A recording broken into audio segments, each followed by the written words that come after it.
Assalamualaikum warahmatullahi wabarakatuh. Saya Yahya Andi Saputra, sekarang berada di kawasan perkampungan budaya Betawi, Setu Babakan, Srengseng Sawah, Jakarta Selatan. Nah, sekarang saya akan membawakan satu acara yang namanya Workshop Bumi Rempah. Dan tema khusus yang akan kita bawakan hari ini adalah sejarah dan arsitektur. Bagaimana kaitan sejarah arsitektur ini dengan rempah-rempah yang ada di bumi Betawi dan di bumi Nusantara pada umumnya. Nah, pasti saya nggak sendirian. Di sebelah saya sudah ada dua orang yang pakai masker. Bapak-bapak ini kita belum tahu siapa. Abang, mohon abang buka maskernya. Siap. Kita tahu dah dia. Nah, ya, saudara-saudara, kita tahu siapa pasti Bang. Oh, iya. Ini ternyata yang sehari-hari kita panggil namanya Bang Idoy. Dia punya nama lengkap itu Dori Herlambang. Dia akademisi dan tim ahli, dan juga dialah yang kadang-kadang memberikan masukan kepada pemerintah Provinsi DKI Jakarta bagaimana memanfaatkan motif-motif Betawi di dalam arsitektur tradisional yang dibangun oleh pemerintah Provinsi DKI Jakarta. Dan satu lagi, mana? Ya, di belakang, Bapak ini di belakang. Tapi Bapak juga pakai masker, itu penting Pak, karena memang zaman sekarang ini kita harus protokol kesehatan. Masker jangan ditinggalkan, cuci tangan, dan juga kita jaga jarak. Coba Bapak, siapakah gerangan Bapak ini? Wah, ya Allah, ini mah kawan kita sekolah, ini mah kawan kita yang ngintip orang lagi pada mandi di pinggir laut zaman dulu. Chandrian Atakiat, ahli bangunan cagar budaya yang diangkat oleh pemerintah Provinsi DKI Jakarta. How are you, Bang? Baik-baik saja. Syukur. Abang juga? Alhamdulillah. Jadi dalam keadaan kondisi pandemi sekarang ini, kita memang ya harus sabar-sabar, harus ingat diri, harus tetap menjaga imun, menjaga iman kita yang tetap kuat. Benar. Nah, kita kembali kepada pokok bahasan kita sekarang. Jalur rempah itu kan sekarang memang lagi ramai. Pemerintah lagi mengangkat rempah itu yang menjadi kekayaan kita, juga di Betawi seperti itu. Tapi terkait dengan bangunan-bangunan nih, saya kepengen Pak Chandrian lebih dulu ya, Bang, maaf ya. Silakan. Jadi saya pengen Pak Chandrian lebih dulu menceritakan perihal bagaimana kota Batavia tumbuh dan dilengkapi dengan fasilitas-fasilitas bangunan yang ada. Dan bagaimana nasibnya sekarang? Itu gimana kira-kira Pak Chandrian? Ya, tapi saya cerita sedikit aja, 1 menit sebagai pendahuluan, selebihnya setengah jam. Wah, silakan. Tol. Kita dengerin, Bang. Ya. Sebenarnya saya secara pribadi itu sudah terasa miris ya. Rempah-rempah di Indonesia ini sebenarnya sudah tidak ada budidaya yang masif lagi ya. Iya. Kita sendiri kayaknya di dapur anak-anak sudah nggak kenal yang namanya cengkeh, nggak tahu tuh. Iya, betul. Yang namanya kunyit apa bodo amat lah. Yang penting jadi. Tinggal makan. Iya. Dia kagak tahu kalau yang namanya rempah-rempah itu hasil dari Nusantara ini paling dicari-cari sama orang Eropa. Ya, terus? Sampai taruhannya nyawa. Paling dicari dan taruhannya nyawa. Itu bagaimana tuh? Ya. Narasinya.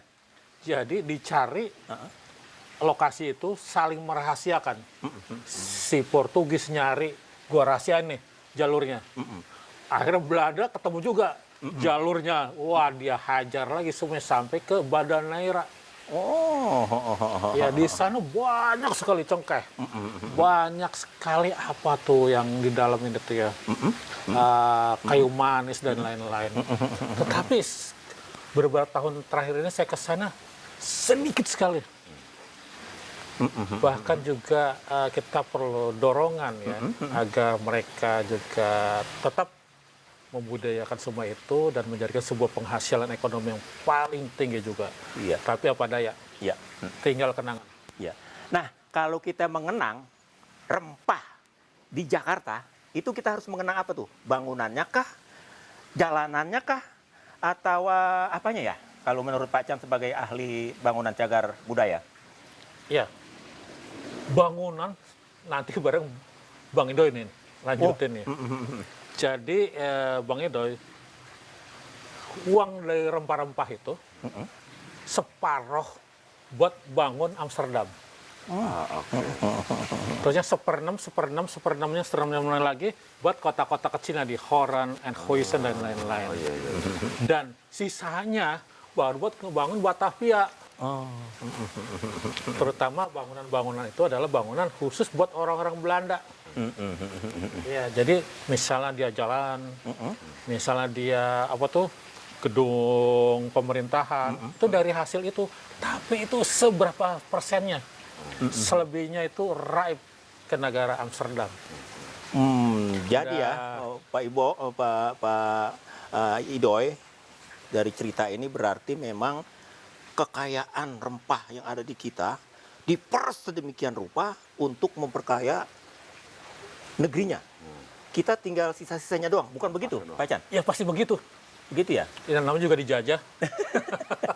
Nah terus kira-kira dulu tuh kan pasti dia narok barang itu angkat dari mana-mana, misalnya dari selatan dibawa ke pinggir kali, bawa pinggir laut, itu kan ada gedongnya. Kira-kira dia disimpan di mana ya kalau saat itu ya kalau ini? Ya, jadi dulu kan zamannya namanya POC. POC ya. Kalau orang Betawi nyebutnya company. Company. Ya. Tapi kalau orang yang rada-rada so-soan company. Company itu si Pitung ya. Ein Kue, ein Lander Company di sini gitu ya. Ya terus. Betul. Jadi dari Indonesia Timur kan bawa ke Eropa. Nah, POC itu markas besarnya tuh di Batavia. Tetapi bukan di Batavianya, ternyata di Pulau Onrus, Bang. Oh, di Pulau Onrus. Jadi pada awal-awal sebelum tahun 1700, semua gudang itu hanya ada di Pulau Onrus dan di Kastil Batavia. Kastil Batavia itu berarti di sini ya, sudah di darat Sudah sini ya? di Jakarta, tapi dilindungi dalam sebuah benteng. Yang sekarang di Jalan Tongkol itu. Tongkol. Di situ.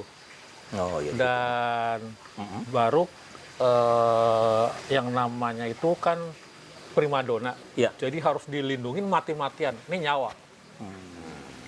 Ini juga martabat buat Belanda, buat pembangunan. Jadi harus dilindungi di salah satu pulau yang paling canggih pertahanannya pada saat itu. Kedua di benteng Batavia yang disebut Kastil Batavia. Pokoknya nyerbu mati duluan. Oh, jadi bang gedung itu dibangun untuk menyimpan macam-macam ya, sambil kita jalan pelan-pelan, untuk menyimpan barang-barang rempah-rempah yang dibawa dari mana-mana tempat, kemudian disimpan di situ ya. Iya. Tetapi setelah tahun 1700-an, tapi saya sendiri sebagai arkeolog di dalam catatan sejarah kan tahun 1652 ada gudang-gudang. Ya, gudang-gudang. Yang namanya gudang sekarang jadi Museum Bahari. Oh, itu gudang Pawan. timur. Prestis Pakhuis. Ada juga di sebelah timur ya, tadi yang barat timur juga ada. Baru dibangun, tapi saya sendiri nggak melihat adanya bukti tahun 1652, yang ada malah 1718, 17 dan 1800-an. Ya. Berarti bangunan yang so gede alaihim itu, kalau kata bahasanya Bang Yayan. Ya, alaihim ya. Ya, itu adalah memang pertamanya dibuat untuk menyimpan rempah gitu. Ya. Tapi itu sudah di luar kastil. Tapi itu juga dilindungi lagi sama tembok kota Batavia. Pokoknya dilindungi secara berlapis. Iya, mungkin ada pepatah kalau rempah itu ternyata lebih daripada emas ya saat itu ya, Pak Chan ya. Waduh, saya nggak tahu dah. Madiki, betul ini. Tapi yang jelas harganya tinggi. Dicari oleh beberapa itu komunitas utama Belanda. Oh, iya. Ya pokoknya kita ngobrolin ini sekarang. Tapi yang namanya gudang-gudang itu sebenarnya nggak kepake. Kok bisa begitu? Kan namanya gudang. Gudang itu untuk menyimpan sesuatu. Ya, gudangnya dipakai, tapi bukan buat rempah-rempah. Oh. Jadi dipakai buat apaan?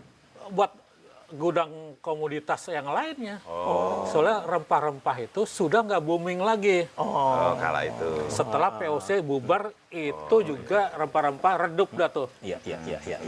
Akhirnya ganti jadi komoditas lain-lain. Udah begitu juga terbengkalai. Makanya kalau misal ke sana pada misalnya Bang Indo itu pada saat itu gudang-gudang mati itu. Oh, jadi kosong ya.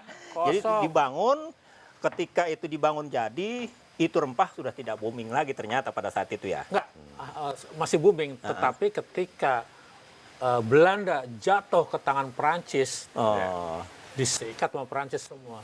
1800-an Bongkar ya. semuanya kecuali gudangnya tuh. Oh. Tapi gudang itu dipikirnya masih bagus. Iya. Ternyata kota Batavianya juga dilanda penyakit. Kolera. Mati separuh. Iya. Nggak tahu dah, mungkin juga seperempatnya kan. Iya, Itu kan dibesar-besarin aja. Pemirsa dan pendengar dimanapun sudah berada, ini kita sebetulnya workshop ya, workshop Bumi Rempah yang diselenggarakan oleh Balai Pelestarian Nilai Budaya Provinsi Jawa Barat. Nah, jadi dia juga didukung oleh Lembaga Kebudayaan Betawi dan Dinas Kebudayaan Provinsi DKI Jakarta. Well, Pak Chandrian, sekarang kita kembali kepada tokoh kita yang satu ini, Bang Dori Herlambang. Barangkali Bang Dori Herlambang bisa menceritakan bagaimana arsitektur tradisional Betawi di tengah-tengah pembangunan arsitektur klasik dan modern. Di mana dia harus berbicara apa arsitektur tradisional Betawi di Kota Jakarta ini? Oke, berarti kita ngomong ke kekinian. Ya, boleh kekinian. Kekinian ya, bukan Ya. kala zamannya VOC Belanda tadi, bukan Bisa ya? dilihat dari mukanya sebetulnya. Oh begitu, Iya. artinya ada kaitannya. Iya. Oke. Dari muka ini kan kita bisa lihat muka klasik. Kalau ini kan muka milenial. Iya. Ya, gimana? Bisa aja nembak nih. Jadi begini, kan kita tahu bersama gitu ya, arsitektur Betawi Iya. gitu ya, itu bagian dari kebudayaan Betawi. Iya. Nah, pun kita tahu bareng juga kebudayaan Betawi itu merupakan melting pot gitu ya, jadi percampuran perpaduan dari banyak pengaruh dari ragam pengaruh gitu ya, dari banyak wilayah lah.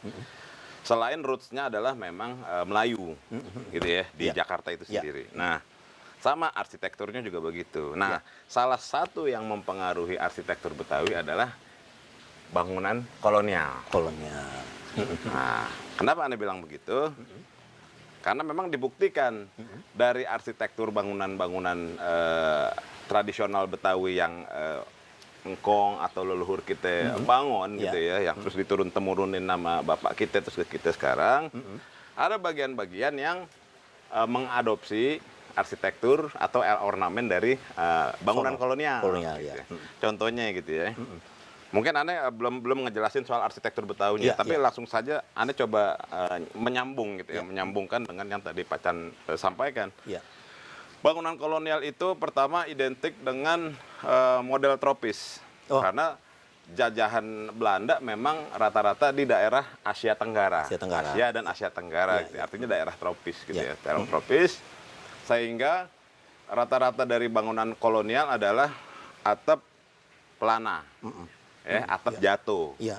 Atap jatuh yang air hujan. Nah, kalau di Eropa sendiri mungkin ada bangunan pelana juga, tapi dia nggak ada tritisan. Langsung. Nggak ada kanopi. Iya. Dia buntung tuh, Iya. buntung sampai tembok. Iya. Nah, tapi pada bangunan kolonial yang ada di Asia gitu ya, atau disebutnya Indis arsitektur gitu ya, itu selalu ada kanopi panjang. Kalau di Eropa nggak ada, karena kalau salju. Oh. Salju berat, ntar bakalan rubuh. Tapi kalau di Asia, di daerah Asia Tenggara, khususnya di Indonesia kita ngomongin, itu dia kudu atapnya diterusin panjang. Iya.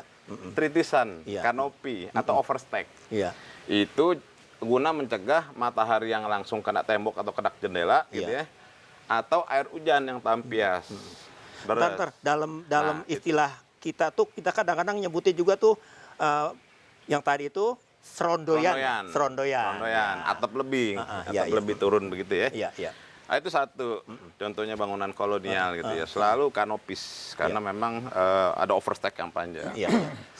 Itu bisa berfungsi, ada fungsi tambahan juga menjadi teras atau segala macam. Nah, yang kedua adalah ornamen dalam bentuk besi skor, besi penyangga. Jadi kalau ada atap tadi panjang begitu, nah ada besi yang ukir gitu. Oh, yang Besi konsol penyangga.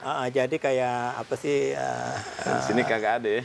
Kayak swastika gitu ya, bukan melingkar gitu ya. Jalan Keramat banyak. Oh iya. Nah, itu serapannya pengaruh Eropa tuh, Belanda. Nah, itu banyak tuh di bangunan tradisional Betawi itu. Iya, Jadi dibuat nyangga gitu ya.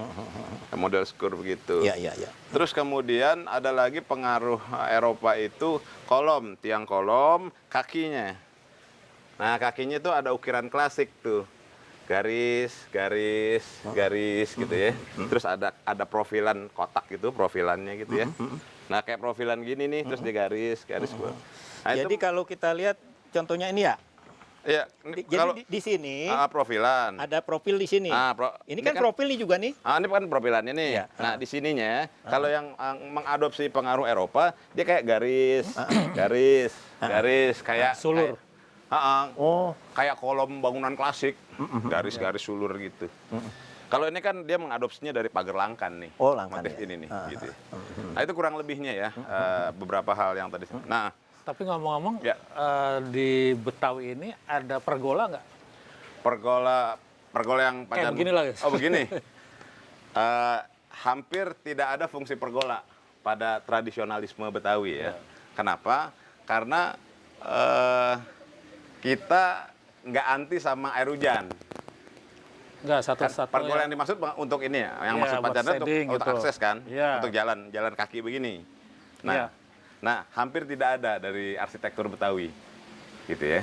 Apa disiasati dengan nanam pohon? Punan, Keren. Iya. karena memang lebat. Iya. Iya. Jadi kalau kita bicaranya dari masuk ke lahan orang Betawi, terus dia bikin sendiri jalanan pakai atap, itu nggak ada. Sombong tuh. Kita ke sini nanti kita biar terangan dikit. Oke. Jadi Nah, sini dikit. Oh, Biar itu- nanti view kamera dan segala Oh, macam gitu. bisa lebih jelas. Sini. Jadi itu tadi Bangnya ya. Itu pengaruhnya arsitektur Eropa ke arsitektur Betawi. Rumah pelana tadi itu yang nyambung panjang. Makanya salah satu arsitektur rumah Betawi ada namanya rumah gudang. rumah gudang ya. Rumah yang atapnya pelana tapi panjang begitu ke belakang gitu ya. Nah, itu salah satu pengaruhnya adalah gudang-gudang repah tadi tuh. Oh, Pak Huisen kalau tadi Pak Chandrian bilang. Terus ada jendela dengan daun jendela krepyak, terus teralis besi. Cuman orang kita kan bikinnya nggak pakai teralis besi, Iya. pakai kayu yang udah kayak sapu Tapi gitu. pinternya Belanda, begitu dia ngeliat orang Betawi begitu, akhirnya semua gudang dibikin lagi, coak dikit aja gitu. Oh iya. Dikeluarin ya. Itu udah pengaruh Sini dah. apa tuh tropis. Oh iya. Pengaruh sini. Jadi kita nggak tahu, mudah-mudahan sih itu juga mereka melihat bangunan lokal iya. di Batavia itu. Karena kalau arsitektur Eropa memang mereka ratusan tahun umurnya gitu ya, mereka sudah mengkaji dari perilaku alam. Jadi bukan sekedar kalau Eropa, kita bicara Eropa ya tadi ya. Mereka udah mengkaji betul bagaimana dampak alam terhadap bangunan mereka. Ya karena mereka kan mengenal beberapa musim gitu ya. Iya, Orang betul. Betawi bilang mengenal musim. Ada musim layangan, musim duren. Begitu di tanah kita kan musim cuma 2. Iya. Ya kan mereka kegerahan. Makanya bangunannya mereka itu dibikin sedemikian rupa dengan plafon yang tinggi, dengan lubang angin yang banyak, dengan jendela yang anginnya masuk gitu ya. Kan belum Itu, ada AC Bang zaman Ido. dulu. Jadi ada tradisi juga tidur siang. Bener. Itu mungkin kultur Indis ya. Iya. Kita nggak tahu apa juga mengambil dari Iya. budaya lokal atau memang udah tercampur berbentuk akhirnya iya. ada kebiasaan tidur siang. Tidur siang. Zaman sebelum Belanda orang-orang gila begitu sebelum nggak ada tidur siang. Iya. Semua kerja ini tidur siang. Ngaso. Dan baru ada yang namanya bantal guling. Bantal guling.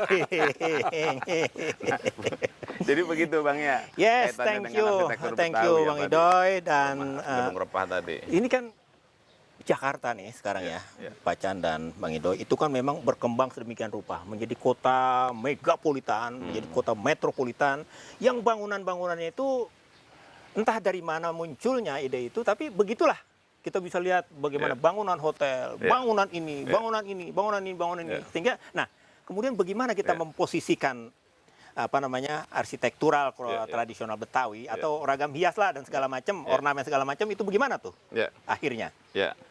Jadi argumentasi atau alasan yang harus kita sampaikan adalah satu, ini konsep artinya terkonsep gitu bukan sekedar pengen ini kudu ada di sini, kudu ada di sono, cuman sekedar cakep-cakepan, bukan. Gitu.